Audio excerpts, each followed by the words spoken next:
ปราสาทเขาพนมรุ้งค่ะนี่ค่ะนี่คือ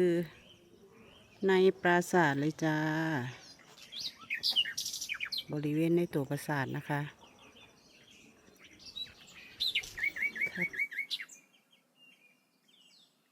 สวยมากรูปแกะสลักสมัยโบราณค่ะ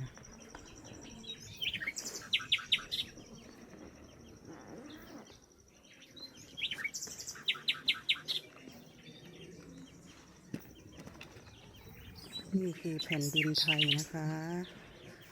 แผ่นดินไทยนี่คือแผ่นดินไทย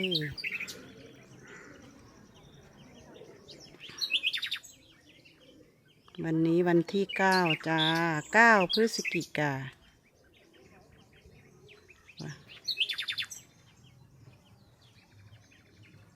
พศ2568จ้า